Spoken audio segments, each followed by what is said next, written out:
remote meeting of the House Energy and Climate Finance and Policy Division to order. And good morning, members. Glad to see you're here. Thanks for joining us in this remote hearing.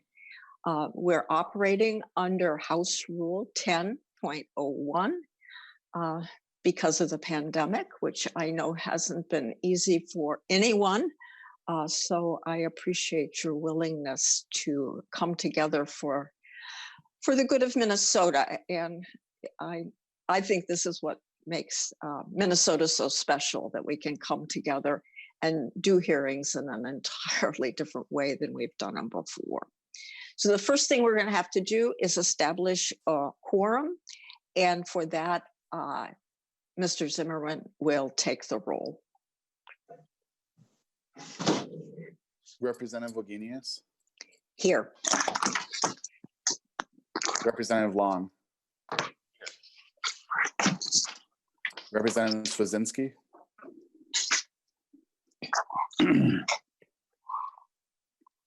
Here. Representative Acomb. Here. Representative Baker. Present. Representative Bierman. Present. Representative Bowe. Here. Representative Christensen. Here. Representative Garofalo. Present. Representative Hornstein. Here. Representative Jordan. Here. Representative Mahoney. Representative Meckland. Here. Representative Nelson. Here. Representative Stevenson. Here. A quorum is present. Thank you. The next thing we will do is the minutes. And Representative Long, would you move the minutes from March 12th, 2020? Yes, Madam Chair, I'd be happy to. I move the minutes. Okay, so this is a vote we can, and it's the only vote we'll be taking by voice vote. So if everyone would unmute themselves, I will ask for a vote. So unmuted, all those in favor of the minutes of March 12th, say aye. Aye. Aye. Any opposed? Okay, the minutes are now adopted. So we have before us House File 4502, Representative Stevenson. Representative Stevenson, would you like to move your bill? Thank you, Madam Chair. I would move House File 4502 be placed in the General Register. Okay, Representative Stevenson, you have, thank you for moving your bill. You have an author's amendment coded DE4. Would you move DE4, please? Thank you, Madam Chair. Yes, the DE4 gets the bill into the shape under which I'd like the committee to consider it. I would move the DE4. Thank you. The DE4 amendment has been moved. Is there any discussion on the DE4? I don't see any discussion, so Mr. Zimmerman will take the roll on the adoption of the DE4 amendment. Representative Wagner. Aye. Representative Long. Aye. Representative Swazinski. Aye. Representative Acomb. Aye. Representative Baker. Aye. Representative Bierman. Aye. Representative Bowe. Aye. Representative Christensen. Aye. Representative Garofalo. Aye. Representative Hornstein. Aye. Representative Jordan. Aye. Representative Mahoney. Representative Meckland. Aye. Representative Nelson. Aye. Representative Stevenson. Aye. 14 ayes and 1 absent. Thank you. The motion prevails and the amendment is adopted. Representative Stevenson, would you talk to us about your bill? Thank you, Madam Chair and members of the committee. House File 4502 is the Energy Conservation and Optimization Act, or ECO. It modernizes and expands Minnesota's highly successful Conservation Improvement Program, or CIP. CIP is one of the nation's leading energy conservation programs. To date, this program has saved enough energy to power 100,000 homes annually. It has provided $6 billion in net benefits and supports 45,000 local jobs in every corner of the state. But CIP hasn't been significantly updated since 2007, and the energy landscape in our state has changed significantly in that time. House Research will walk through the bill for the committee in just a moment, but at a high level, this bill, 1, expands CIP to allow for energy savings that can be realized through switching. 2, completes the transition from a program based on energy conservation spending to one based on actual energy savings. 3, increases the conservation goal for our investor-owned utilities. 4, doubles the support available to low-income customers of investor-owned utilities. And 5, provides regulatory flexibility to our co-ops and munis. The other really significant aspect of this bill is the incredible coalition that supports it. You will hear from from Steve Kelly, the Commerce Commissioner, in just a minute, but the bill is a priority for the department and the governor's office. And a version of this bill was included in the governor's energy bill carried by Representative Long last year. It has the support of all of Minnesota's investor-owned utilities, as well as our co-ops, munis, and G&Ts. It's also supported by the state's largest natural gas utility, CenterPoint Energy. It is supported by the environmental community, including Fresh Energy, Sierra Club, and Conservation Minnesota. It has the support of consumer advocacy groups, such as the Citizens Utility Board. It has the support of labor unions, such as IBEW Local 292. And it has the support of business groups, such as the Minnesota Mechanical Contractors Association and the National Electrical Contractors Association. Incredibly, I have not listed every organization that supports the bill. A complete list can be found in your packets. A bill this significant and lengthy requires the help of many, many people. And I want to specifically thank our incredible nonpartisan staff, and in particular, our House Research, Bob Eliff, who has gone so far above and beyond the call of the duty during the last week, making sure that this bill was in the shape it needed to be in for the committee to consider it. Under incredibly challenging circumstances, I am so grateful for the work that they have done. Thank you. Also want to thank the legislative partners on this bill, Rob Eklund, who you'll hear from in a minute, but also Senator Rarick, who's carrying the bill in the Senate, also Representative Long, who carried the forerunner of this bill last year, and Representative Bowe, who has a provision in this bill. And last, I want to address the question of why now. Some might be wondering why we're considering this bill while we're attempting to contain a pandemic and respond to an economic crisis. Well, there's 2 answers to that question. First, we've reached a complex agreement with a very large group of stakeholders, and we think it's important to ratify that agreement as soon as possible. Second, as I mentioned, CIP provides billions of dollars of net benefits and supports thousands of jobs. We expect that this bill will result in more investment and more jobs. We also expect that it will help millions of Minnesotans to save money on their energy bills.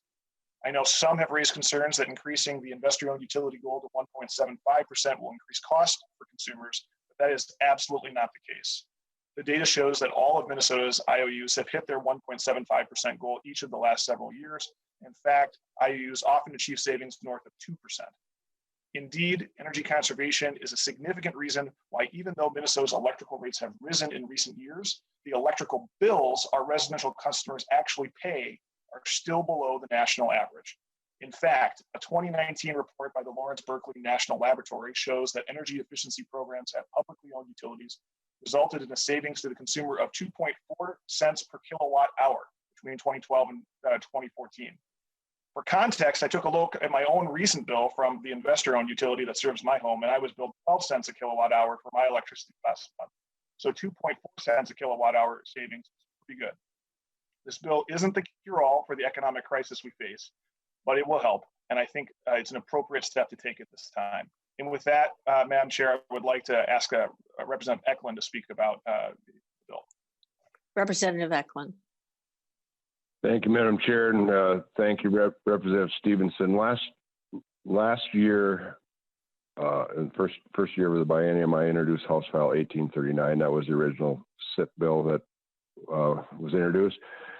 And from the beginning, it was obvious that we did not have the coalition put together that would get that bill through. Early in the session last year, Representative Stevenson talked to me about what he was working on and some of these provisions that he was working on, and he's kept me in the loop all the way along on this work as he's gone through the process.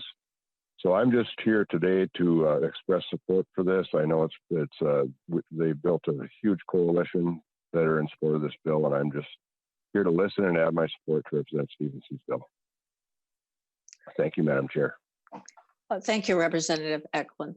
For the public, know that posted on our website is testimony written in written form from many people, and just want the public to know that we do have a testifier who will be with us today in support of the bill and one in opposition to the bill. So we will start with Commissioner Kelly, who will be testifying. Commissioner Kelly. Thank you very much, Madam Chair, for the invitation to participate in this online hearing. For the record, my name is Steve Kelly, and I am the Commissioner of the Minnesota Department of Commerce.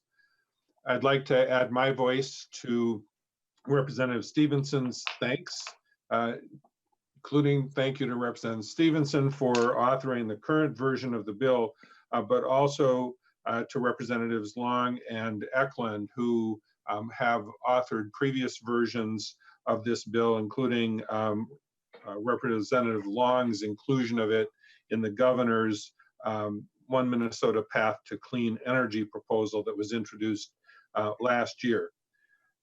And as Representative Stevenson said, numerous stakeholders have participated in developing this bill that you're considering today in the DE4 amendment. So I want to thank all of them for their involvement in this process. It's taken a lot of effort, and many people had to make some compromises in order to arrive at what is a consensus proposal. The energy optimization proposal will actually put money back in the pockets of Minnesota's families and businesses by modernizing the Conservation Improvement Program that has made Minnesota a nationally recognized leader in energy efficiency. Electricity and natural gas savings through the SIP program result in emissions reductions equivalent to removing approximately 1.5 million passenger vehicles from the road. For every $1 invested in efficiency, Minnesota's received a $4 return on that investment. This proposal builds on that successful conservation improvement program by allowing utilities to create new energy efficiency programs that address fuel efficiency and load management. So that we maximize savings for consumers and businesses, the Energy Optimization or ECO Act increases Minnesota's energy efficiency goal from 1.5% savings per year to 1.75% for investor-owned utilities. It keeps the goal of 1.5% for Minnesota's cooperative and municipal utilities and 1% for the gas utilities. Many Minnesotans, particularly in greater Minnesota, face hard choices: pay the electric bill or pay rent. This proposal dedicates more energy efficiency resources for low-income households, as Minnesotans can heat and cool their homes more efficiently and reduce their utility bills. It doubles the requirement for investor-owned utilities to provide energy efficiency measures to low-income households. For example, this could mean an additional 2,000 homes in the state could benefit from weatherization improvements annually, which we could all use after this hard winter. This proposal will help Minnesotans return to a strong energy economy with new jobs and business opportunities across the state. Thank you again, Madam Chair and Representative Stevenson and members for permitting me to appear here today. I'd be happy to answer any questions. Okay. Questions from members?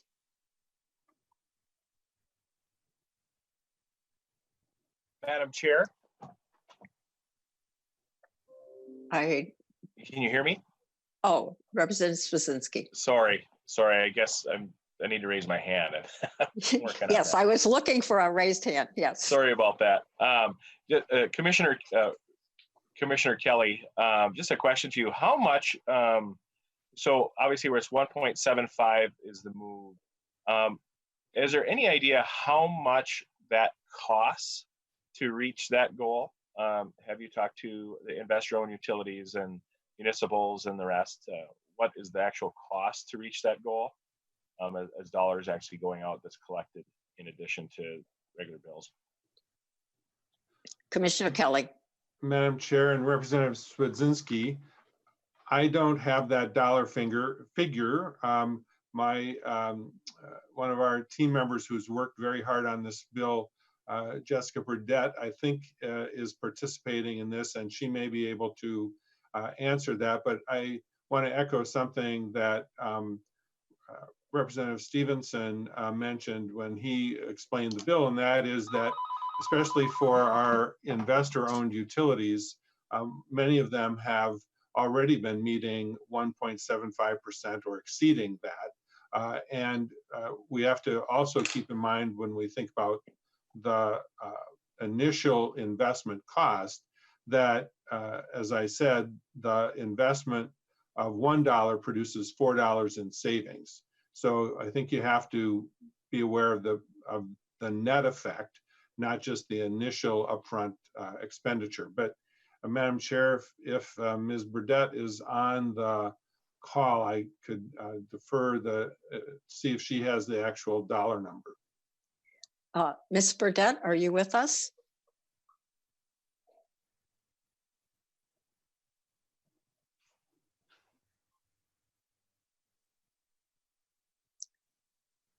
Ms. Burdette? Can we check and see if she's unmuted?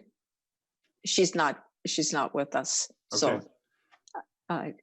So Madam Chair, we'll get that number to Representative Swedzinski. okay. Representative Swedzinski, do you have another question? Yes, I did. Thank you, Chair Wagenius. And another question to Commissioner Kelly. How, during this COVID portion, obviously things are changing, staff at home. What kind of application process have you seen? Have you talked to folks? I mean, are people pushing this, or are people pursuing this at this current time? Madam Chair, Representative Swedzinski, we have, because of the COVID-19 concerns, temporarily suspended our own weatherization program efforts in terms of getting technicians into people's homes to do weatherization. The department is developing protocols for how to do that safely for when the governor relaxes the stay-at-home order. But we do recognize that with COVID-19, we're going to need new techniques for weatherization, and the utilities that support these energy efficiency measures will have to develop those techniques as well. But we think this will be a collaborative effort to identify safe methods of weatherizing people's homes and achieving these energy efficiency gains. But you're right, there's no question that we'll have to be innovative in how we approach this because of the concerns created by COVID-19. Thank you, Madam Chair. Just kind of following up to that, how will that be handled under current law if the current mandate is not going to be able to be reached because of the lessened workload and all that? Madam Chair and Representative Swedzinski, the bill in front of you has a provision for utilities to seek relief from the commissioner where there are circumstances that prevent them from achieving the energy efficiency goals. Thank you. And then kind of a final question, Madam Chair, Commissioner Kelly. Why do you need to mandate something that industry is already doing? Madam Chair and Representative Swedzinski, there's no question that many utilities are certainly meeting or exceeding the goals that are in this bill, but it is not uniform across the state. And so setting these requirements in law, which is consistent with what we've done in the past, I think is important so that every Minnesotan, regardless of which service territory they live in, can participate in the benefits of increased energy efficiency through these investments. Okay.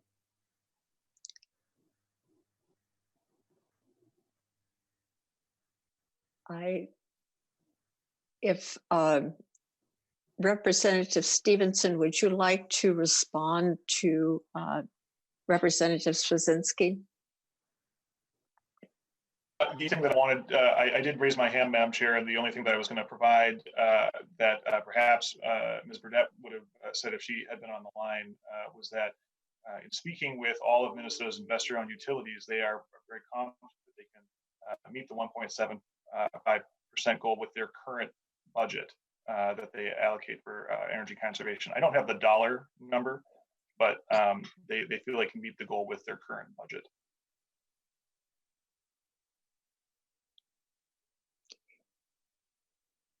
I don't see any other questions at this point. We're going to, since we've heard from Commissioner Kelly, we are also going to hear right now from Dave Wagner from Propane Association, and then we, House Research will do a walkthrough of the bill, and we'll take lots of questions after that. Or if there are lots of questions, we'll certainly take them after that. So with that, Mr. Wagner, would you like to visit with us? Yes, good morning. My name is Dave Wager. I'm the Executive Director of the Minnesota Propane Association. And I just want to provide some insight on behalf of all the members of our association. First, this bill is very controversial. And I, along with all of our members, we do vehemently oppose this bill. You know, if passed, this bill is going to allow each electrical cooperative to invest in energy conservation fuel switching programs. They'll be allowed to spend approximately $5 million per utility and pass this expense directly onto their ratepayers. We view this as a utility tax. This bill is attempting to pick winners and losers in the energy market. The biggest loser, as mentioned, will be the ratepayers. The second loser will be the propane industry. The Minnesota propane industry proudly serves many rural Minnesotans. These people rely on our low-cost, reliable, and clean energy that we do provide with propane. They also rely on the many employees of the propane industry. These employees live and work in the communities that they serve. Many of their employer companies, along with themselves, give back to their communities through involvement in local events, buying locally, and just being good community citizens. Not only is electricity more expensive than propane at this time, compared to the 12 cents per kilowatt that was quoted earlier, propane is approximately less than half that price right now on the retail market, compared on a BTU basis. Propane is cleaner and better for the environment. In addition to passing on the expense to ratepayers for the Conservation Improvement Program, electricity rates will rise. In order to produce more electricity, power plants are already increasing their use of natural gas. When electricity is generated by a traditional power plant, approximately 2/3, 66% of the initial energy is lost between power generation and final consumption. The remaining 1/3, 33%, is all that arrives in the form of usable electricity. To put this in context, the Environmental Protection Agency's Energy Star program gives propane a source site ratio of 1.01 compared to 2.8 for grid electricity. And this is based on Minnesota's electric power generation for 2018, which is the latest data that I have available from the EIA and the EPA. But what this means is that it takes 2.8 units of electricity to produce and deliver one unit of energy to a home, compared to only 1.01 for propane. Propane is much more efficient at delivering energy than drawing electricity from the grid to meet space heating needs. On an environmental position, natural gas produces 117 pounds of CO2 per million BTUs of energy.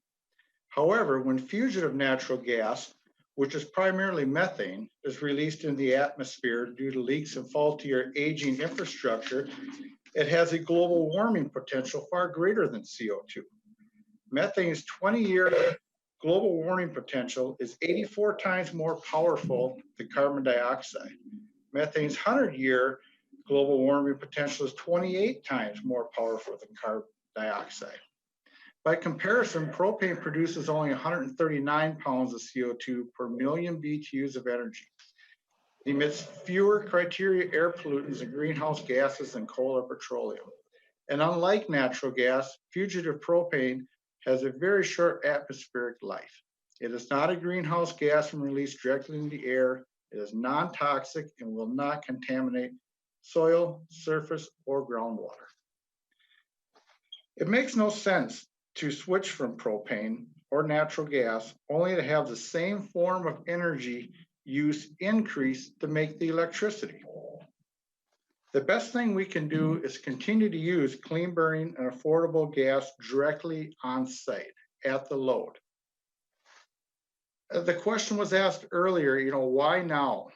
A complex agreement has been reached with the stakeholders. We have not been involved in this process at all. We have not had anything to do with this. We feel that we've been slighted in that way. It was mentioned that utilities are meeting or exceeding their goals already. If the utilities can meet these goals within their current budget, again, why fuel switching?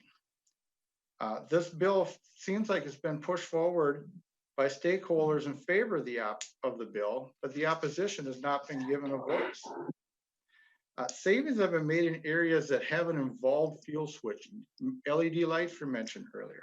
These same savings are not going to be realized if fuel switching is part of this bill. That is what I have to say. Thank you for your time. Thank you. Members, are there questions for our testifier? I see a question from Representative Baker.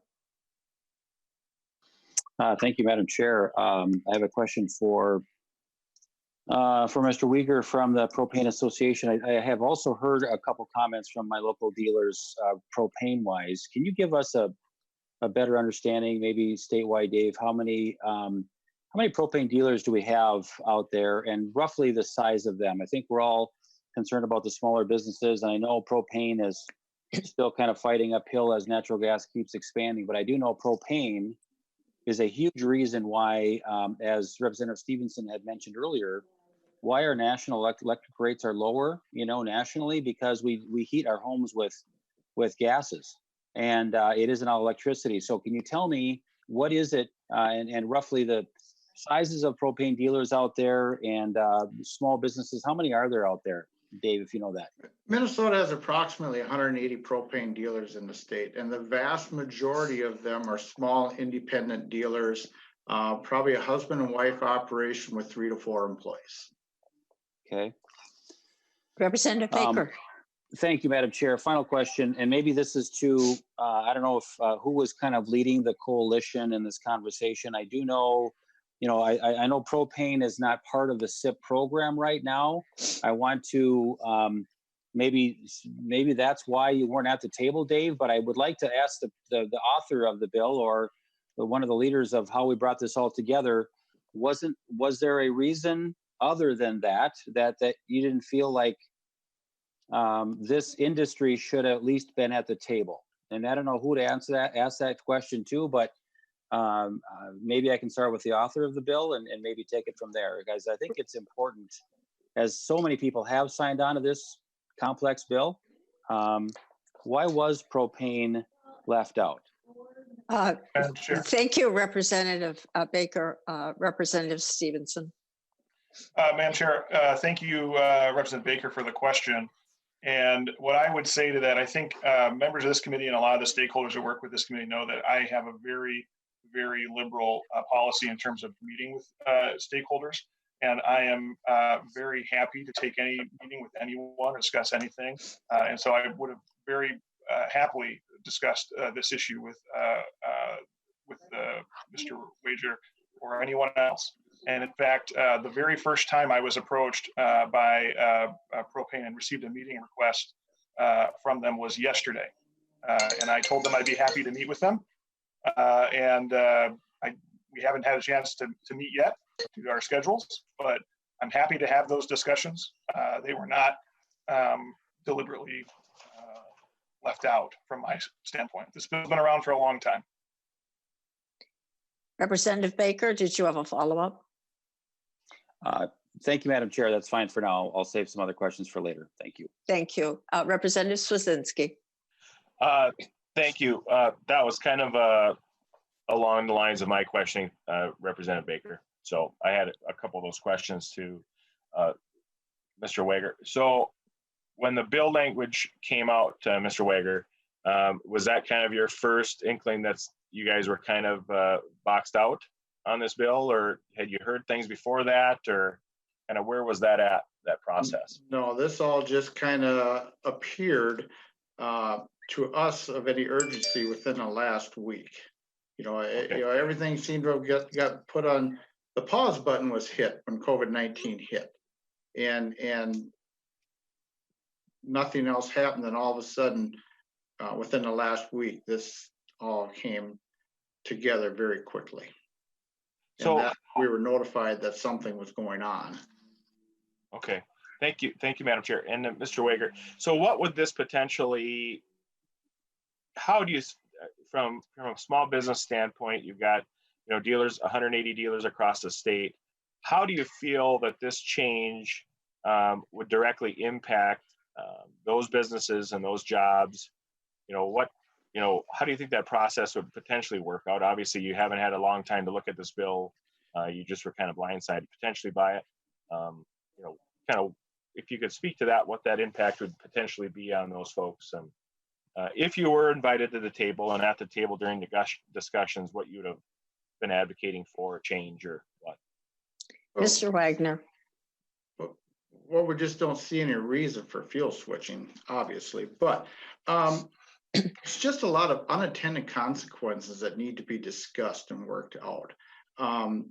The Minnesota propane industry is a very resilient group of people that have faced a lot of adversity over the years. As recently as 2013, 2014, when we lost a major pipeline called the Kosher Pipeline that transported propane into Minnesota.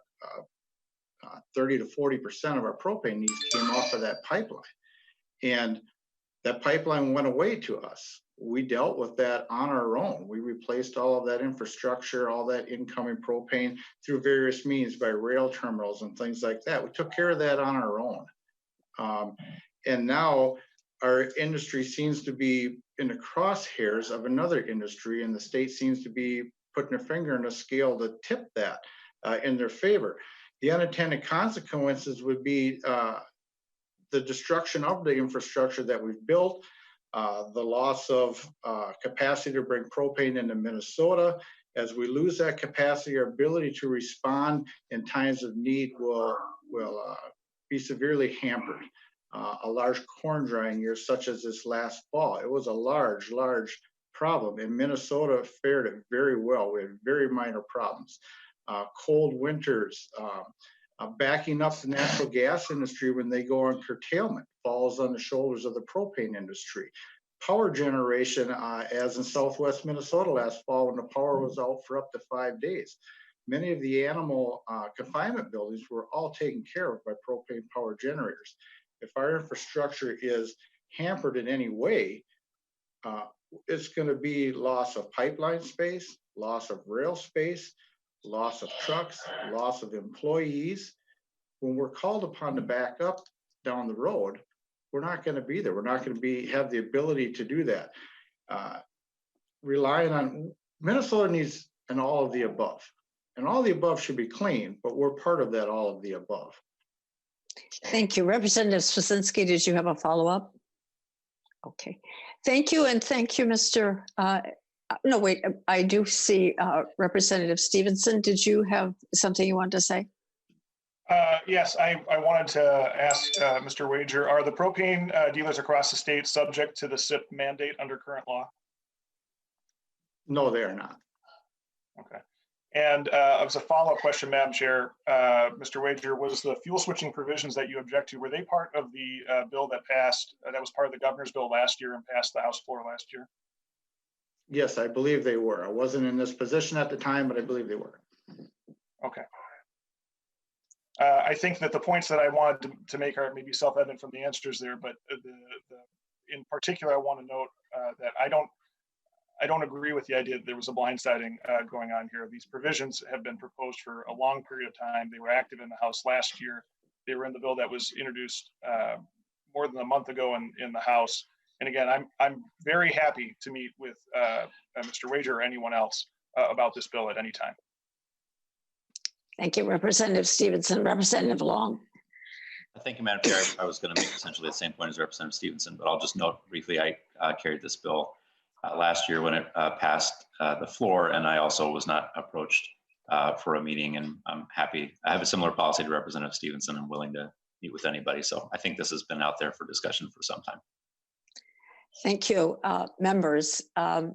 It's now time for House research, and just so the public knows, House research is nonpartisan, and Mr. Eloff, who will present the bill, is nonpartisan. Mr. Eloff. Thank you, Madam Chair. A few words of introduction. This is a long bill.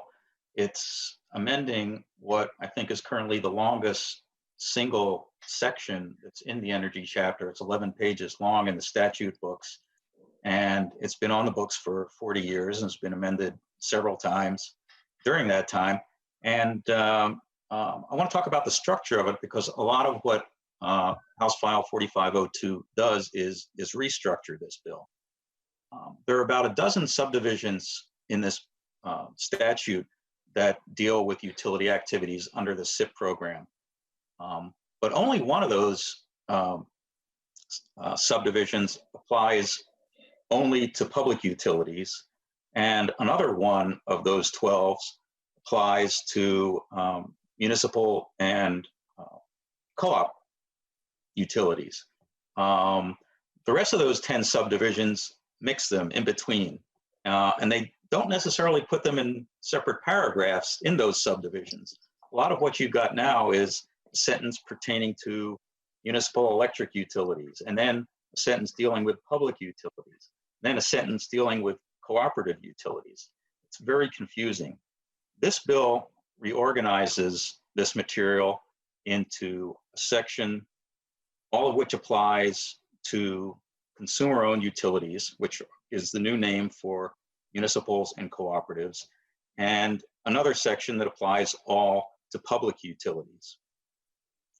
And you'll notice in the sections that deal with consumer-owned utilities, there's a lot of new language. But frankly, the vast majority of what is underlined and looks like new language is language that's replicated from the old statute, but it's made to apply exclusively now to the consumer-owned utilities. So it appears to be new. In the IOU section, investor-owned utilities, Excel, Minnesota Power, Otter Tail Power, there's less new language, because what the bill has done is simply adapt the existing language to apply exclusively to IOUs, okay? I've been working on this bill closely for a week. I sat down yesterday and I suddenly noticed that most of this bill is current language. I'd say 70% or more of this bill is current language, but it doesn't necessarily look that way in the bill because of this restructuring that I mentioned. It obviously is positive that IOUs and COUs are separated. It's going to be easier to find the provisions that relate to each of those entities. It also means there's a fair amount of repetitive language in the bill. With applying in one case to COUs and applying to IOUs in another case. Okay, that's by way of introduction. Let's turn to the bill itself, and I will try to highlight the new sections of the bill, but also describe the context of those new sections in terms of what's old in the bill, what's remaining from the current statute. Bill starts off in section 1 with the title. This is now called the Energy Conservation and Optimization Act of 2020. And section 2 is a new provision that actually doesn't have anything to do with SIP. It allows utilities to invest in what are called innovative clean technologies, which are environmentally superior to those that currently exist, but not widely deployed by the industry. And this is for public utilities only. The utility can petition the commission to authorize it to spend money on these projects, and that the amount of money that utilities can spend is limited on the top of page 2. In any 3-year period, a utility that serves 200,000 more retail customers, which would mean either Excel or CenterPoint, could spend up to $6 million over 3 years, and smaller utilities could spend up to $3 million over 3 years. And again, it's up to the Public Utilities Commission to authorize that they recover the money under that program. Starting with section 3 on page 2, energy savings and optimization policy goal. This is a policy statement. You'll see at the very bottom of the page on line 2.28 that the energy policy of the state of Minnesota is to achieve annual energy savings equivalent to, had been 1.5%, and the bill changes this to 2.5% of the annual retail energy sales of electricity and natural gas. Again, the rest of the language at the top of page 3 is current language. Paragraph C, towards the bottom of the page, states that the Commissioner of Commerce will now track that energy savings, to see how the state is doing with respect to the 2.5% goal. That's something that hasn't been done under current statute. And it also requires the commissioner to annually report on what's called the energy productivity of Minnesota's economy. How much energy do we use per dollar of gross state product? This gives us an indication as to whether our economy is becoming more energy efficient or not. Section 4, beginning on bottom of page 326, is definitions. I'm going to skip over that for now, and we'll go back to it when it's warranted. Most of those definitions, as I mentioned, are in current statute. There are some new ones. I'd like to move now to section 5 of the bill, which begins at the very bottom of page 6, but I'd like to draw your attention to page 7. Again, this is language that's currently in statute. Looking at subdivision 2, you'll see the one on line 7.8, the 1.5% savings goal of gross annual retail energy sales is retained for consumer-owned utilities. And towards the middle of the page, well, it mentions first that of that 1.5%, at least 1% of that amount must be met from what are called energy conservation improvements. And these are defined in the bill as what we normally think of as traditional energy conservation, insulation, more efficient lighting, more efficient heating systems. The rest of that 1.5% goal can be met from energy conservation improvements, certainly, but also from the things listed in the middle of the page.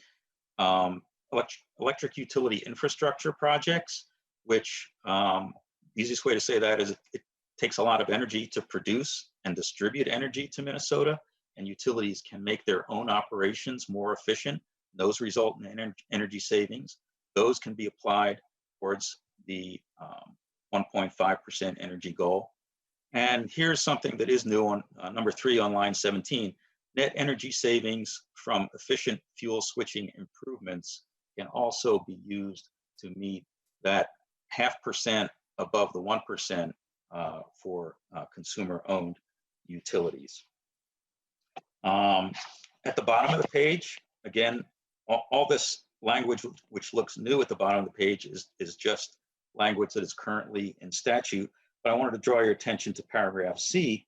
A consumer-owned utility is not required to make energy conservation improvements that are not cost effective. That's something that's been in current statute for a long time, and it continues to be in statute as a result of this bill.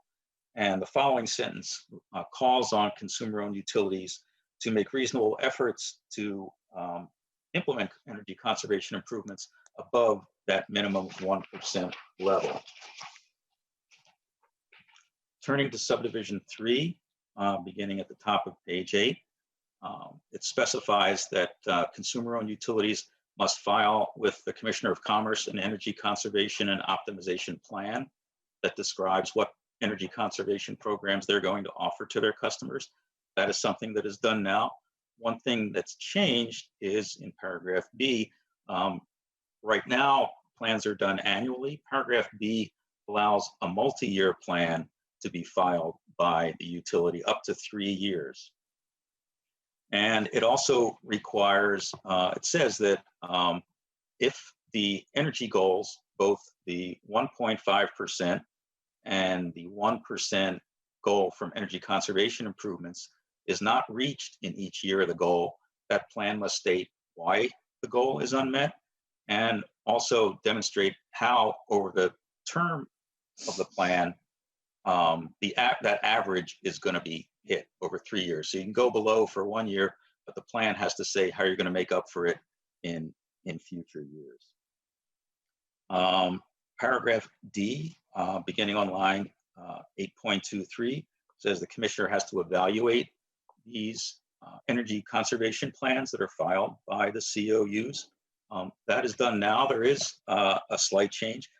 Here in paragraph D, it says the commissioner must evaluate the plan and make recommendations to the COU regarding ways to increase the effectiveness of the plan.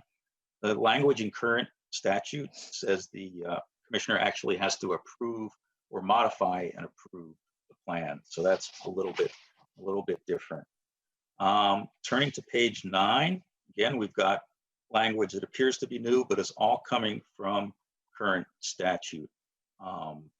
Paragraph F tells how both the utilities and the department will evaluate the cost effectiveness of the plans filed by the COUs, considering the costs and benefits to ratepayers, utility participants, and society. This is the way it's been done a long time at the Department of Commerce, and that method of analysis is held over to apply to these new plans from the COUs. One thing that is new is in paragraph J on page 9, beginning at line 22, it says the plans of the COUs may include activities to improve energy efficiency in schools that are in the utility service area. That's something that's not in current law, and the way it's stated here is something utility may do. At the very bottom of page 9 is paragraph K, which allows a consumer-owned utility to request the commissioner to adjust the minimum goal for energy savings, that 1% goal. That's something that's also currently allowed under the current statute. And at the top of page 10, it says what that request must be based on, essentially the experience and the situation of the utility. In the middle of page 10, it says the commissioner can adjust the energy savings goal to a level that the commissioner determines is supported by the record asked for, that's established as a result of the request, but cannot establish a minimum savings goal below 1%. So that's a floor that has to be met. Subdivision 4, beginning on the middle of page 10, is something that's new. Essentially, it addresses the consequences of not meeting the energy goals over a 3-year period. And what it says is that if the consumer-owned utility falls short of that minimum 1% goal for 3 years consecutively, and during those 3 years, the utility has spent less on energy conservation improvements than 1.5% of its gross operating revenues for an electric utility, or 0.5% of those gross operating revenues for a gas utility, then the commissioner can require the consumer-owned utility to spend those amounts in an effort to achieve those goals. That is something that doesn't exist in the current statutes. And what this says is that the commissioner can, the new spending goals, if they are imposed on a utility, must continue until the utility has reached the 1% minimum energy savings goal for 3 years in a row. And this language also provides the commissioner with flexibility regarding that. The commissioner can lower either the spending amount or the duration of the spending upon request of the consumer-owned utility, but only when that lowering is a result of a natural disaster or another emergency like the one we're in now. So this speaks to the question that was asked earlier, or there's something else very unique going on with the utility. So, and it's up to the commissioner to make that determination. It was mentioned earlier that the bill addresses energy conservation programs for low-income households. It does for consumer-owned utilities beginning in the middle of page 11. Currently, a consumer-owned utility that furnishes electric service must spend 0.1% of its gross operating revenues on low-income programs. This bill increases that to 0.2%.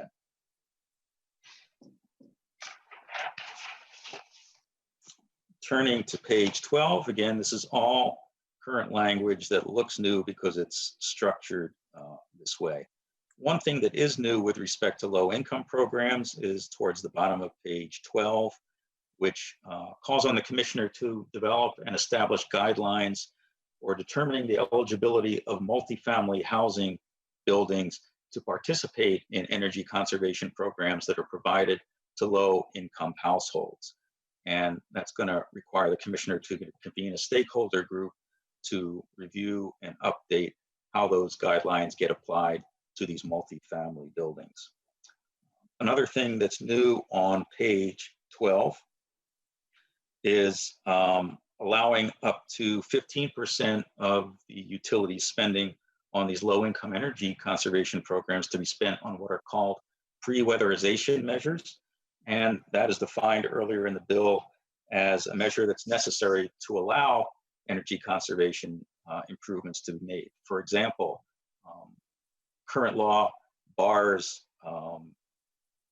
say, a cap agency from doing weatherization in a house if there's a broken window in the house, because that's gonna negate all the work that's done, or if there's moisture in the crawl space or a leaky roof. This bill would allow up to 15% of the spending on low income to be used on these pre-weatherization measures, so that the true weatherization measures can then be applied in the house.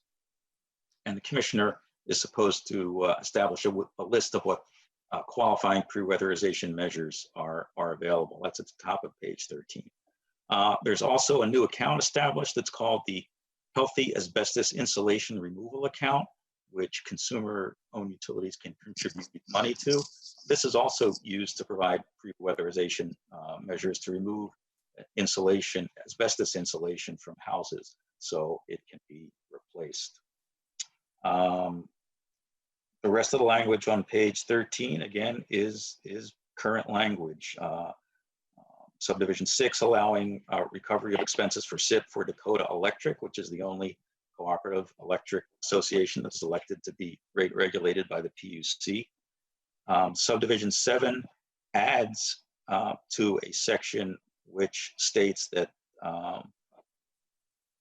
energy conservation improvements are the property of a building owner. This says the same thing is true of pre-weatherization measures. Subdivision 8 at the bottom of page 13 is labeled criteria for efficient fuel switching improvements, which again is one of the new things in the bill. And it describes what is necessary for these improvements to be labeled as efficient, which is very important because if they are labeled as efficient, then they can be, for consumer-owned utilities, the savings from them can then be applied to the energy savings goal. And what they need to be defined as efficient is, as you can see at the bottom of the page, the fuel switching results in a net reduction in the amount of total energy used for a particular use.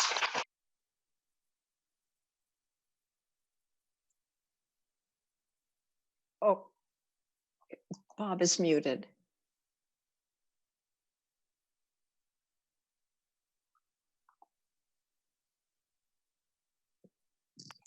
Am I back? Okay. Okay. Efficient fuel switching must also result in a net reduction of statewide greenhouse gas emissions. It must also be cost effective based on the kind of cost effective analysis I described earlier. And finally, these fuel switching improvements must be installed and operated in a manner that improves the consumer owned utilities load factor. The rest of page 14, again, is language that's already in the statutes, just adapted to apply strictly to consumer-owned utilities. And that effectively covers the new provisions in the bill that apply to consumer-owned utilities. We're starting now with the provisions that apply to public utilities, many of which are exactly the same and described in exactly the same language as for the COUs. Okay. And I think, again, a lot of current language. Turning to page 17, in the middle of the page is the provision where the annual energy savings goal of public utilities is increased from 1.5 to 1.7%. And the energy savings goal for a natural gas utility is lowered from 1.5 to 1%.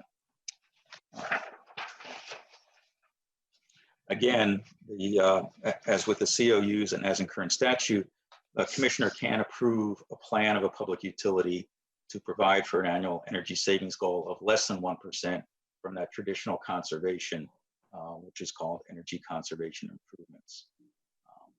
Page 18 shows where the balance of the 1.75% savings comes from. And it's, again, additional energy conservation improvements can contribute to the balance.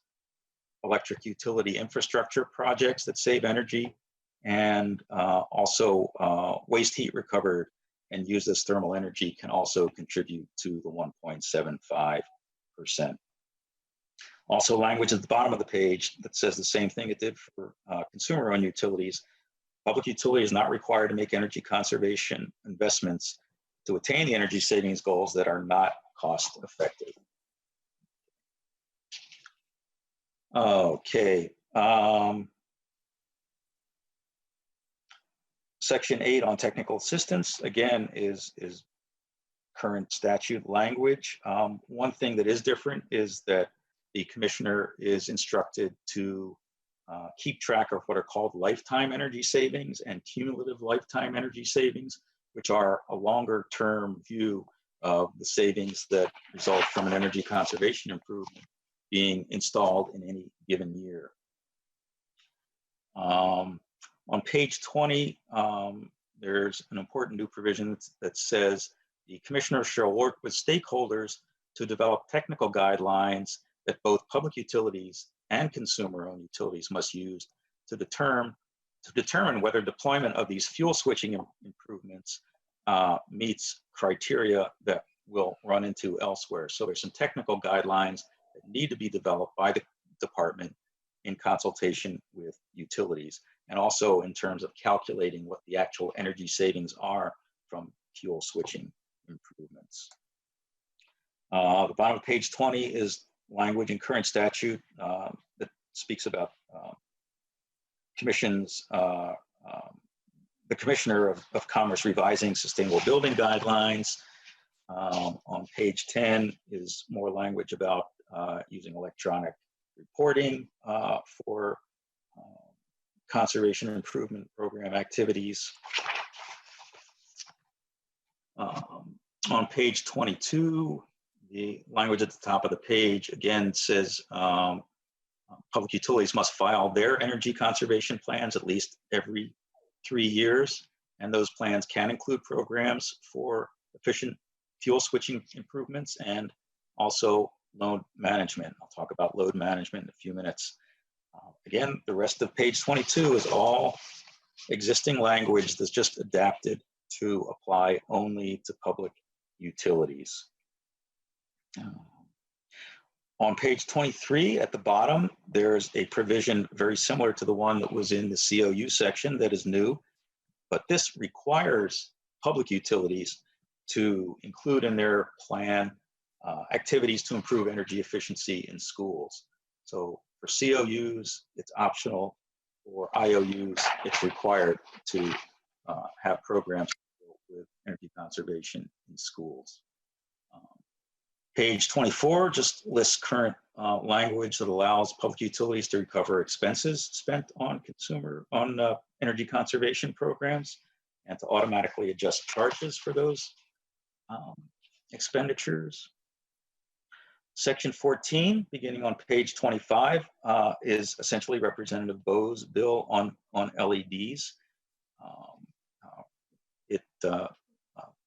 Paragraph A requires both consumer-owned utilities and public utilities to have programs that strongly encourage the use of LEDs. LEDs or used other lamps and used LED lamps are collected only by Xcel Energy right now. And this bill allows them to collect LED lamps, which were in the language earlier.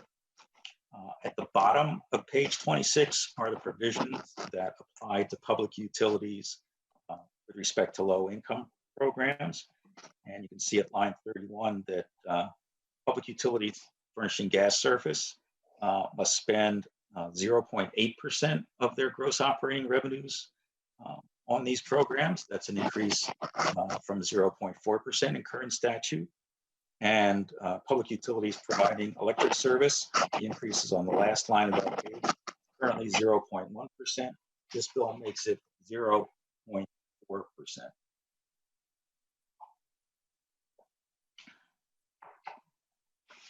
At the bottom of page 27 is that same language that talks about the commissioner developing guidelines to determine the eligibility of multifamily programs to take advantage of the low-income programs. And on page 28, again, similar provisions to exactly what was in the COUs with respect to pre-weatherization measures. Okay. Page 29, subdivision 11, here's where we get new language for public utilities. And this relates specifically to electric utilities. And it allows those utilities to include in their energy conservation plan programs to implement efficient fuel switching improvements. And it says that the net benefits from any of these fuel switching improvements can be counted towards the net benefits of the utility's overall energy efficiency programs if the department finds that the primary purpose and effect of the program is energy efficiency rather than building load, which of course is what fuel switching does. It allows the utility to file rate schedules with the commission to recover the costs of the fuel switching programs, and specifically says that the commission may not approve a financial incentive for a public utility to encourage efficient fuel switching, because after all, this is load building for the utility. They don't need an additional incentive in order to pursue those efforts. A fuel switching improvement is deemed efficient if it meets the criteria, essentially the same criteria that I listed for consumer-owned utilities. Net reduction in the total amount of source energy, net reduction in statewide greenhouse gases, cost-effective, and improves the utility system's load factor. So all those provisions govern new parts of the plan that contains fuel switching programs. Section 18, beginning on page 30, talks about programs for efficient fuel switching improvements for natural gas utilities only. And this allows a natural gas utility to install an electric technology that reduces the consumption of natural gas. And one of the examples is if a homeowner were to put in an electric, I want to say fuel pump, I don't mean fuel pump, an electric air pump that made an existing gas system kind of a backup system, that electric technology would be allowed under this program. Of course, it's not load building for a natural gas utility. And this section allows the utility to count the program's energy savings toward its energy savings goal, and also allows cost recovery for a natural gas utility for the installation of electric energy technologies as a fuel switching provision.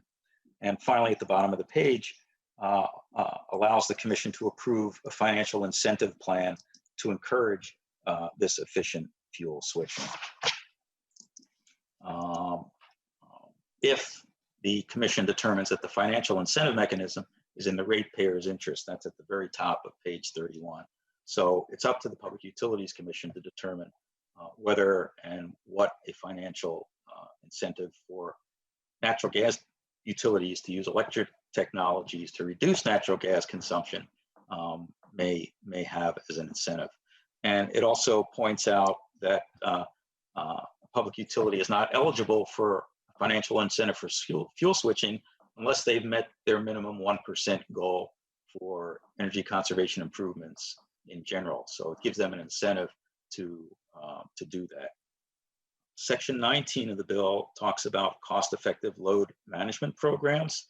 These are management programs by which utilities can shift peak demands to periods when they're not peak demands and when energy prices are lower. It allows the commissioner to approve a program proposed by a public utility that's cost-effective, provides for cost recovery. The commission can modify or reject the proposal for an incentive plan for load management. And importantly, this allows the commission to actually structure an incentive plan to encourage cost-effective load management that becomes an asset on which the public utility can earn a rate of return. It actually allows the cost of these programs to be placed in the rate base on which the utility can earn a rate of return each year. That's something very new. And again, public utility is not eligible for such a financial incentive unless they've met that 1% minimum energy conservation goal overall. The bill also repeals some of the sections in the bill from which the language has been borrowed.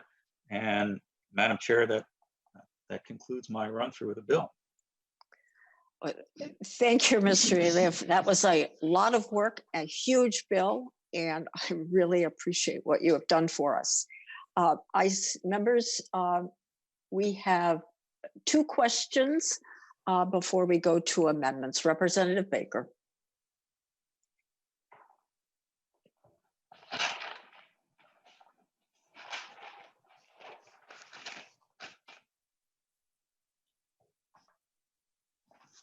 Representative Baker?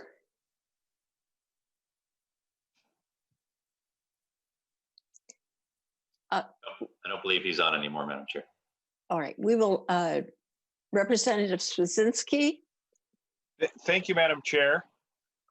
Can you hear me? Okay. I can. So, and this question would be to Mr. Eloff. So you talked about, from a load building standpoint, that the energy efficiency, if you do from natural gas or propane to electric load-based building, you would view all of that, it would be calculated as energy efficiency in the bill. Is that what the language stated during your rundown? Madam Chair, Representative Swazinski, let me try and answer that. For the COUs, energy savings from fuel switching can contribute to their energy savings goals. Okay. For the IOUs, energy savings from fuel switching don't contribute to their energy savings goals. They can count towards the net benefits of the entire energy efficiency program, which are used by the department to, I think, give, which are used by the department. It tracks those, but there's no financial incentive for electric utilities to do fuel switching. There's only a financial incentive for a public utility that's a gas utility that uses an electric technology, like as I talked about. Does that make any sense? Maybe. So essentially, what you're trying to do is turn a natural gas utility into an electric utility? No, a natural gas utility can save natural gas by using an electric technology like an electric heat pump, because the natural gas system then becomes backup to the electric heat pump. And since that's not load building for a natural gas utility, in fact, it's the opposite, it's going to decrease their load, they're allowed a financial incentive to use that to install that electric heat pump in a residence. So is the emphasis on CO2 or actual energy? I mean, no one's going to argue that an electric heater in a house brings more heat than the same amount of a propane or gas. Am I getting that correct? Well, I don't. I mean, I think this. I guess I'm not sure if an electric heater is what's anticipated here. I was thinking more of an electric air pump that, you know, would it would provide most of the energy, and the natural gas that had previously provided the heat source would become kind of a backup to that when temperature got too low or something like that. Okay. And Madam Chair, and another question to Mr. Eloff.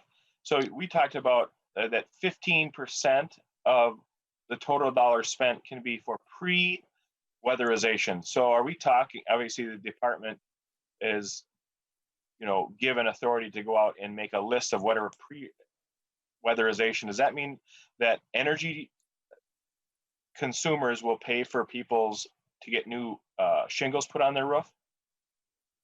Madam Chair, Madam Chair, Representative Swazinski, let me clarify. It's 15% of the money that would be spent on low-income programs, not 15% of the total spent on conservation.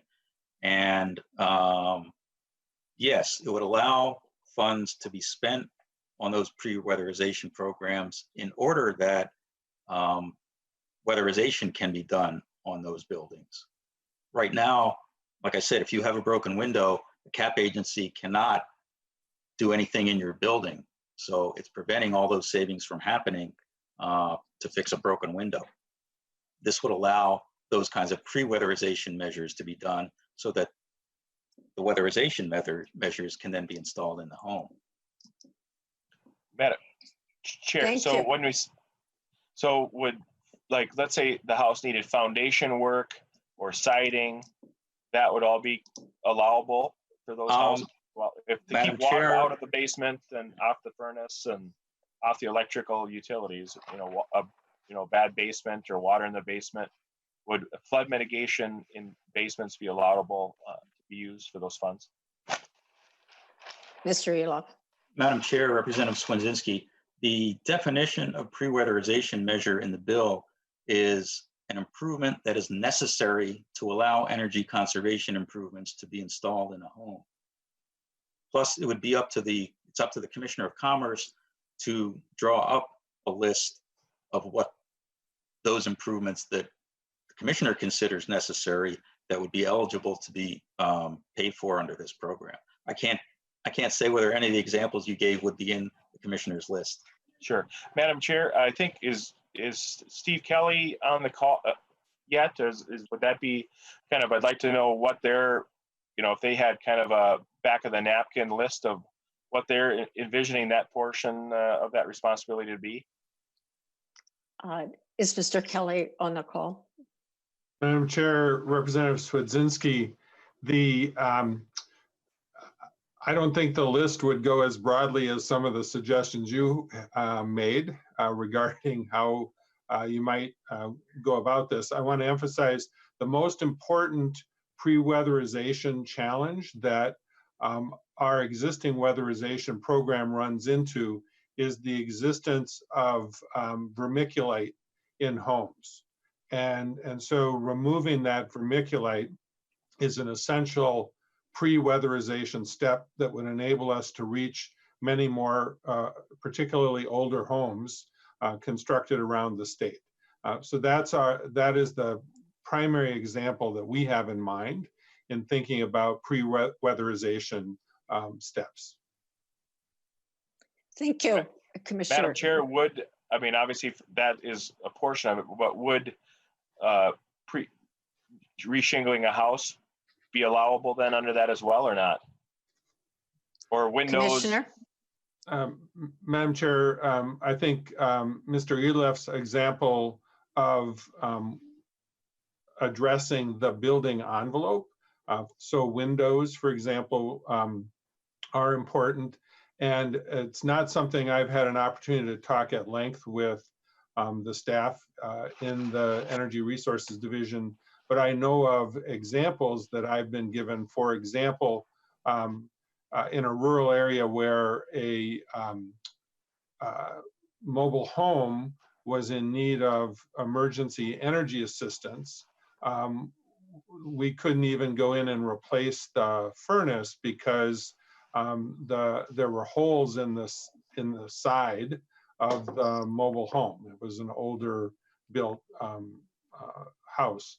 So those are the kinds of things that need to be repaired before you can take the weatherization steps that actually improves energy efficiency. Thank you, Commissioner. And then, Madam Chair, just one more question. I had an earlier question I think Commissioner Kelly maybe was going to have Mrs. Burdette answer, would be the total spending currently.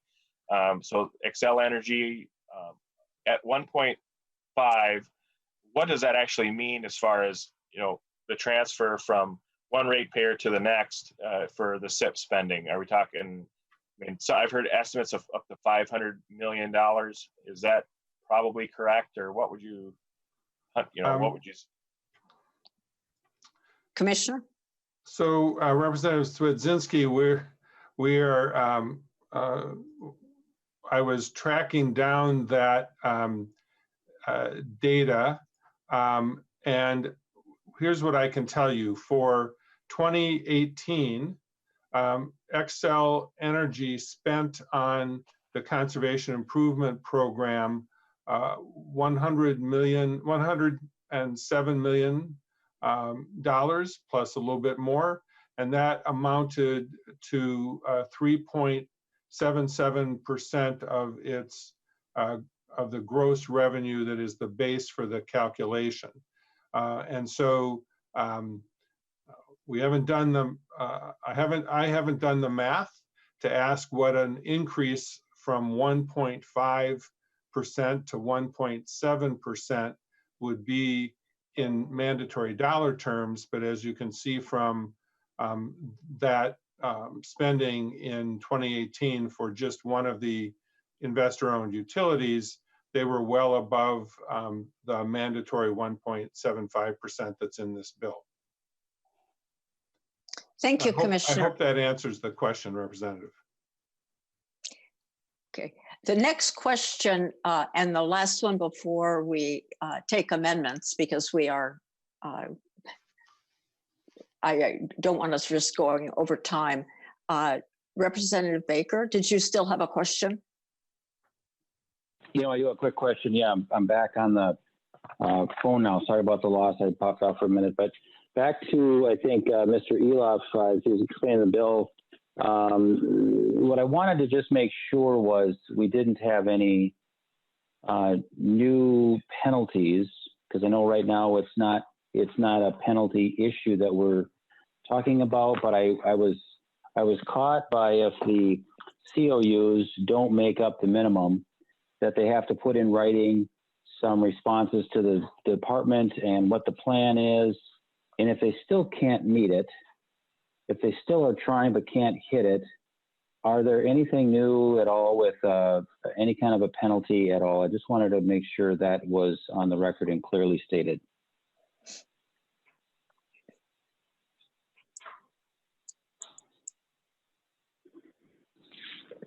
Madam Chair, Mr. Yellow. Representative Baker. You're correct, Representative Baker. There is what I think might be termed a penalty section here, and let me go over that again. If a COU does not meet that minimum 1% energy savings from energy conservation improvements for 3 consecutive years, and during those 3 consecutive years hasn't spent at least 1.5% of their gross operating revenues if an electric, and 0.5% if a natural gas utility, the commissioner can then require them to spend those amounts until the 1% energy savings goal is met for 3 years in a row. But there are significant off-ramps to that. For one thing, the commissioner can't impose those spending requirements if, you might have recalled that I mentioned with respect to the COU's energy conservation plan, that the commissioner makes recommendations on it for making it more energy efficient. If the utility has followed the commissioner's recommendations and they didn't meet their goal, then the penalty can't be imposed. You understand what I'm saying? If the commissioner says you should do X and the utility did X, even if they didn't meet the goal, these financial requirements can't be imposed on them. The second off-ramp is that the commissioner can reduce either the amount of the spending requirement or the duration of the spending requirement if the utility's failure to meet the goal was the result of a natural disaster or other emergency, or resulted from a unique load distribution experienced by the utility, or other factors that the commissioner determines justify a reduction. Thank you. Chair. Thank you, Madam Chair. What I think we can hear from the author of the bill quickly, we're going to take amendments, and then there's time after that for discussion again. So if people want to continue to discuss after amendments, we can do that. I would note that we are just about at the end of the time for our hearing, and we are going to vote on this bill today, and roll calls take a long time. And Madam Chair, I just wanted to, if I could, just to follow up for Representative Baker, if I could, just Hold on. I wanted to be clear. Excuse me, go through the chair, please. I have called on Representative Stevenson. I just wanted to really quickly clarify that when we talk about this spend as a penalty under existing law, all of the co-ops have to do the spend every year. So this is actually on net less of a burden upon the co-ops than existing law, that they only have to have the mandatory spend if they don't meet the goal. Where under existing law, they have both the mandatory goal and the mandatory spend. Thank you, Representative Stevenson. Representative Swazinski, you have the First Amendment, that is A1. Would you want to move that? Sure, Madam Chair, I move the A1 amendment. All right, tell us about your, Representative Swazinski moves the A1 amendment. Tell us about your amendment. Thank you, Chair Wagenius. The A1 amendment simply removes the increase in the state energy efficiency goal from 1.5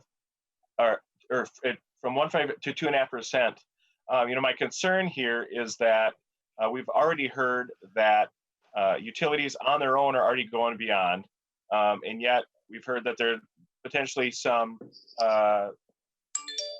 penalties that could occur if they don't reach that, and those are already in law, we understand. But oftentimes, and other members will agree, that goals often will turn into mandates.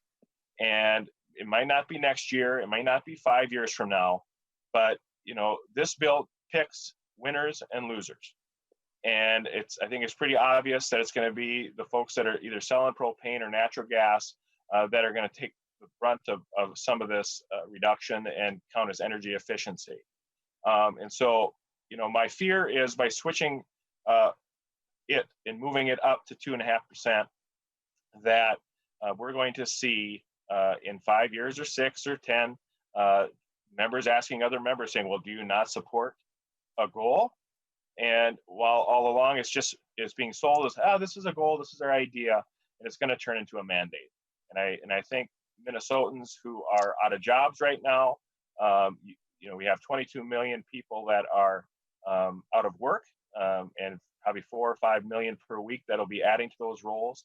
One of the last things you should be doing is moving these goals forward. Some folks feel like they've been hit broadside on this, even though it may have versions of this bill, but this particular bill has not been moving and not been seen the light of day till of late. And so I think this is a common sense amendment that would just keep it where it's at. And I ask for a roll call. Thank you. We will do roll calls for each of the amendments. You do not have to ask. Representative Garofalo, did you have a comment on this? Can you hear me, Madam Chair? Yes. Thank you. Representative Garofalo. Thank you. So members, I think it's important to realize that when these, in the past, when these goals were put in statute, they were meant to be aspirational, just like, hey, these are kind of good things that would happen. This would go back to the Next Generation Energy Act back in 2006, where there were goals stated in there. And again, the focus was being aspirational. However, in the time since then, we have had Public Utilities Commission decisions reference goals. In addition, just in these last 2 years in this committee, we have had members of the majority party make references to justify policy statements for the 10% goal on solar. Right now, we have a 1.5% mandate on solar that, of course, excludes certain portions of certain utilities, like the Iron Range and stuff, but that there's a goal of 10%. Likewise, we see that there's goals for things like 80 and 85% greenhouse gas emissions, which again have been justified in policy. So I appreciate what the clear meaning of the word goal is, but I also understand that the word, this word has taken on a different meaning in a legislative context. And so for those reasons, I would hope that members understand that this language is not comfort language. It's not soft language. It's not. I have Representative Hornstein on my screen for some reason. Why is that? I don't know. I find this disturbing. I'd raise a point of order, but I don't know if I can do that in committee. I don't. Get off my screen, Frank. I don't know what is that. I certainly appreciate the explanations that have been given to us about how these goals are comfort language and are just meant to be aspirational, but that has not been the behavior of this legislature, and it has not been the behavior of the Public Utilities Commission. And so for those reasons, I would ask members that this not be included. This is not soft language. Thank you. Thank you, Madam Chair. Representative Stevenson, would you tell us what you think here? Madam Chair, I oppose the amendment. I would note that the coalition opposes all of the amendments today because this is a negotiated deal that we're going to try and stick to, and that is the agreement that Senator Rarick and I have also made, that we will oppose any attempts to modify the agreement and see it through. In addition, I personally think that it's a good idea to increase the goal, so I would oppose the amendment. It is time for the clerk to take the roll. I will remind members that the author of the bill recommends a no vote. Clerk will take the roll. Representative Wagenius, No. Representative Long, No. Representative Swazinski, Yes. Representative Acom, No. Representative Baker, Representative Baker, Representative Bierman, No. Representative Bowe, Yes. Representative Christensen, No. Representative Garofalo, Yes. Representative Hornstein, No. Representative Jordan, No. Representative Mahoney, No. Representative Meckland, Yes. Representative Nelson, Yes. Representative Stevenson, No. Representative Baker, Aye.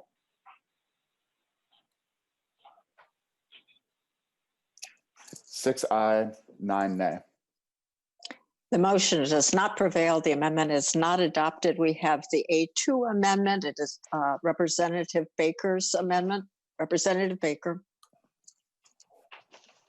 Thank you, Madam Chair. I think my A Amendment 2 basically asks the question, why in the world right now would we be increasing anybody's mandates or call them goals? And even though I know the IOUs are telling us that they are spending the money this way now, but in the middle of what we are going through right now, and there's not a single utility at the table, co-op, muni, whatever, that knows what their world will look like in 6 months or 12 months with losses of revenue, with losses of delinquent payments, people that just are walking away. And I think right now my fear is that if we raise this up in any way, shape, or form, it is a handcuff to these utilities, IOUs, that can't make an adjustment down the road to throttle down some of their investments, to throttle down some of their initiatives, because we changed this law right in the middle of an emergency declaration. And for me, I feel like this is a really poor move by the government to move anything to a more stringent or higher level, higher scale. To do anything right now would be, I think, a real problem when we don't know what this is going to look like. I wouldn't bring this up if it were 2 months earlier, but everything, as you know, has changed. And I know right now locally, my utility company is looking at a $3 million loss in revenue over the next 6 to 12 months. And that is something that small utilities can't do. We are not talking about mine as an IOU, but I'm trying to do that on a multiple scale with larger IOUs and what that will do. But it'll put a burden on them and their ratepayers if we raise that number up. So I hope the author looks at the time of when they were doing this to increase this with a help me understand that question, Representative Stevenson, about why this is a good idea right now during this time. If there's an agreement or not agreement with the Senate and the stakeholders, this probably was agreed to just before the pandemic hit us. So why wouldn't we take a look at this? Thank you. Representative Stevenson. Very briefly, Madam Chair, I oppose this amendment, would ask for a no vote for some of the reasons I articulated before. In addition, I would remind Representative Baker and the committee that energy conservation saves consumers money and it creates jobs. And so that's a good reason to do it right now. It will benefit Minnesota's consumers to have additional energy conservation. And I would also note that the coalition, while the deal was struck certainly just before our current situation hit, the coalition is still in strong support of it, including all of the utilities. The clerk, I don't see any other testifiers. The clerk will take the roll. The chair votes no. Representative Long, No. Representative Swazinski, Aye. Representative Acom, No. Representative Baker, Aye. Representative Bierman, No. Representative Bowe, Aye. Representative Christensen, No. Representative Garofalo, Yes. Representative Horenstein, No. Representative Jordan, No. Representative Mahoney, No. Representative Meckland, Yes. Representative Nelson, Yes. Representative Stevenson. No. There are 6 ayes and 9 nays. The motion does not prevail. The amendment is not adopted. A3 was withdrawn, so we will go on to A4. Representative Swazinski, is that your amendment? Yes, Madam Chair. Thank you.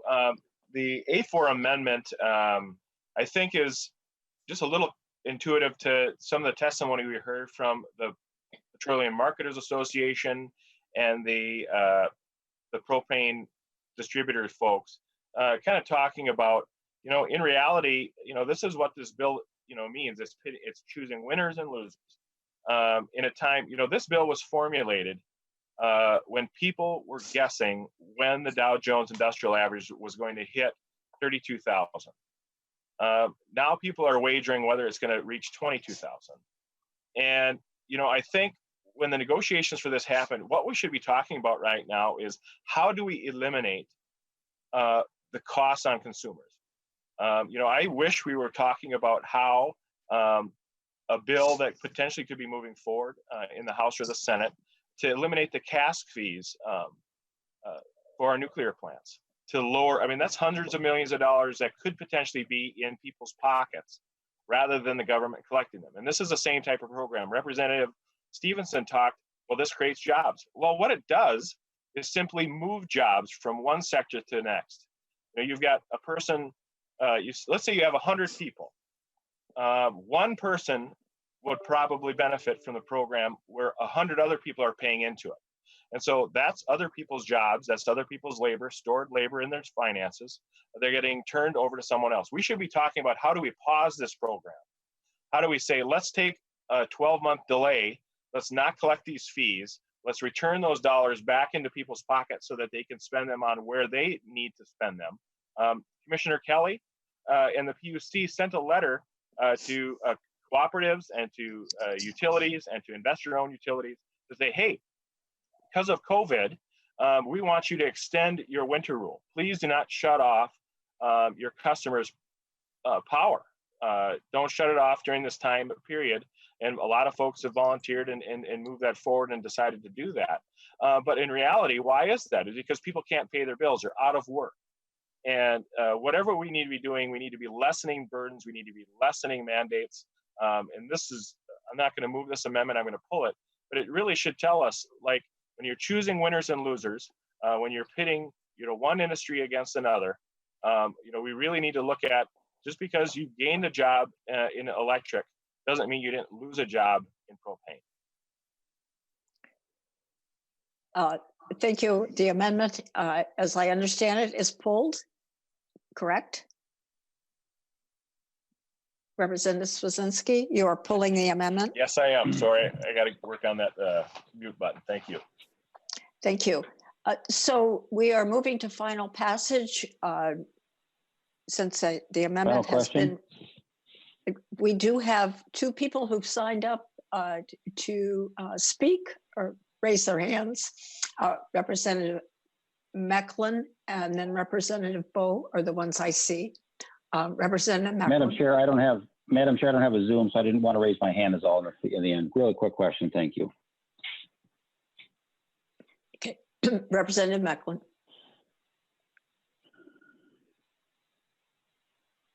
Sorry, I had to find the unmute button as well.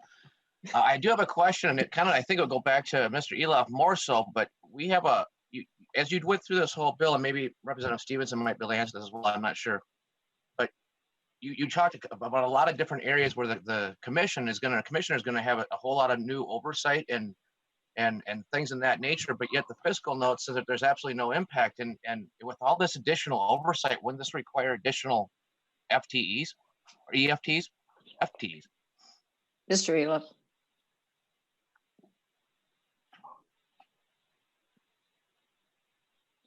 Madam Chair, Representative Meckland, our fiscal analyst is not on this call, are they, Madam Chair? I don't believe so. So No. If Commissioner Kelly is still on, he may be able to. He may be able to answer. And there she is. Come, let everything go through the chair, please. Did you say that our fiscal analyst is on the call? Yes, she is, Madam Chair. I would call on our fiscal analyst. Madam Chair, apologies. I had my video and audio off so as not to disturb anyone.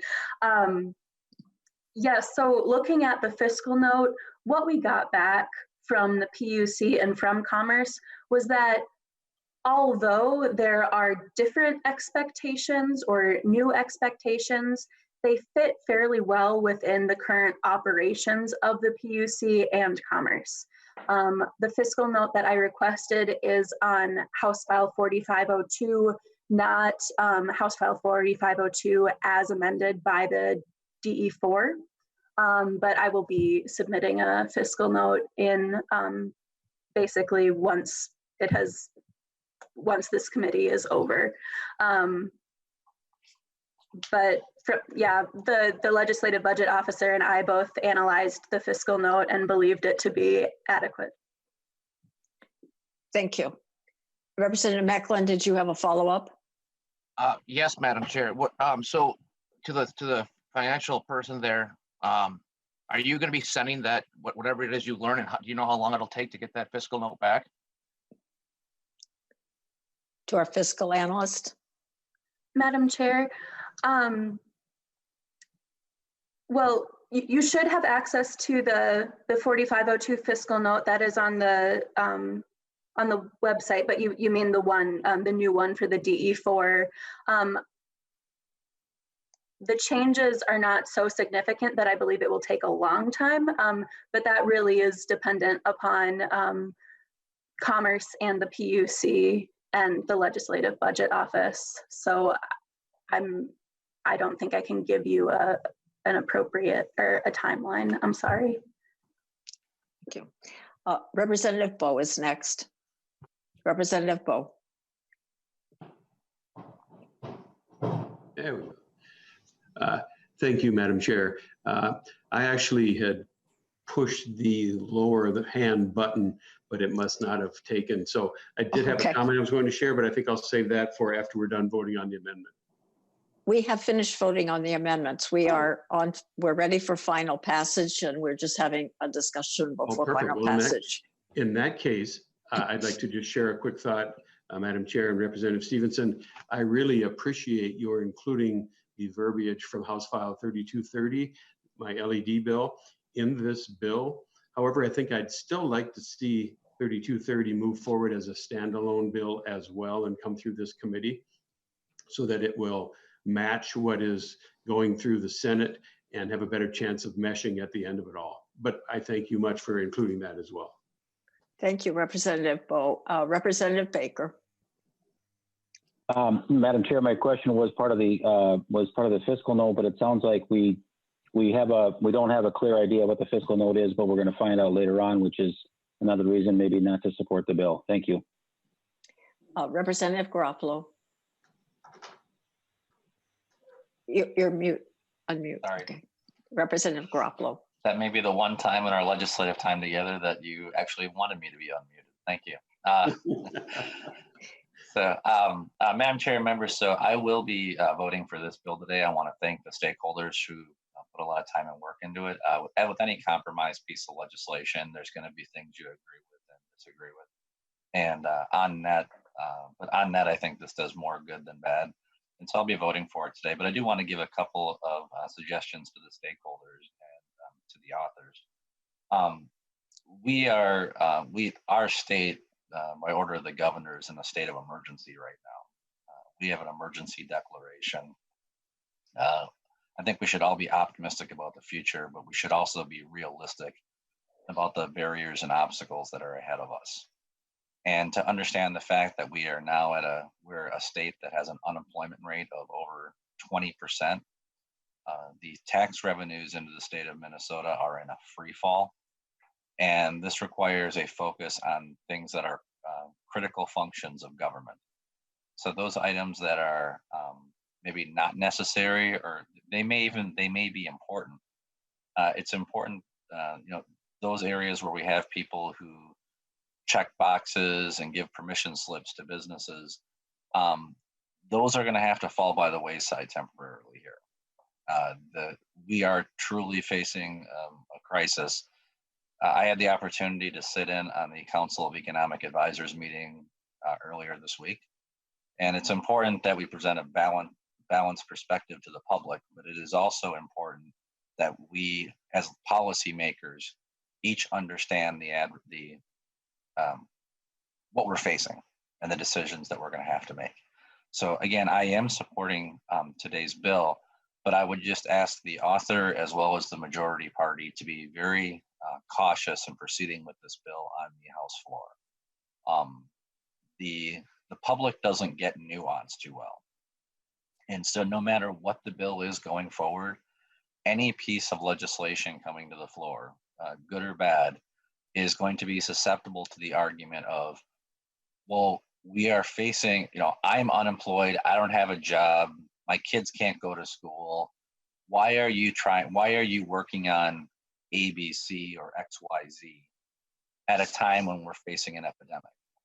Okay, and any bill is susceptible to that argument. And I would just, again, caution the supporters. I certainly understand the enthusiasm for hurrying up and getting something done when there's an agreement, for fear that it could change. Do not underestimate the fear, the anger that exists in the public right now about what is happening to them. And they're frustrated and they're looking to take it out on someone, and whether it's fair or not, sometimes they're just going to take it out on us as elected officials.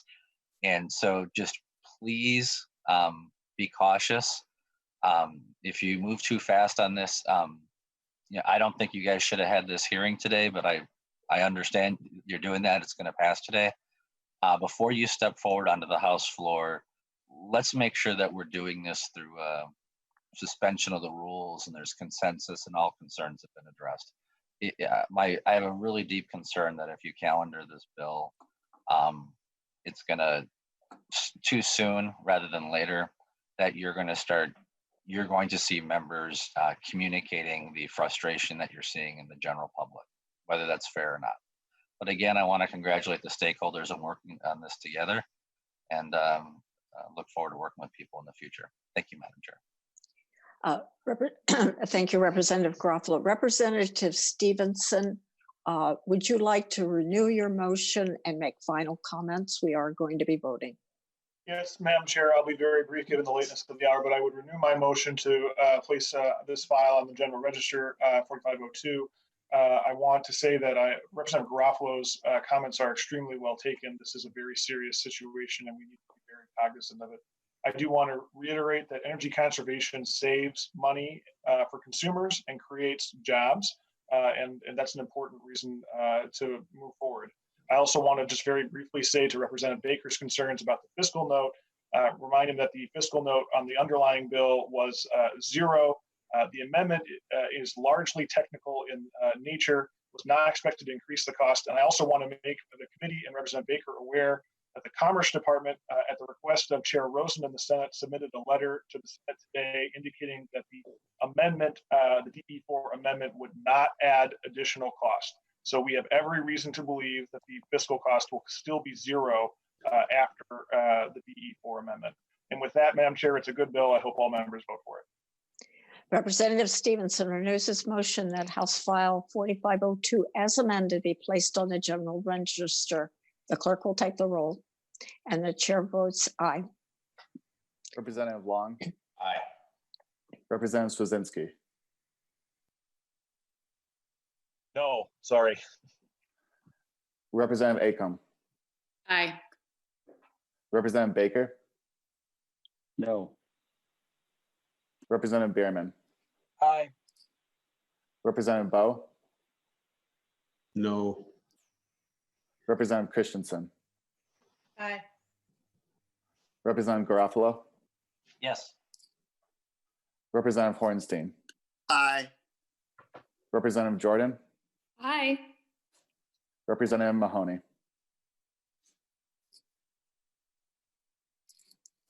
Representative Mahoney, Aye.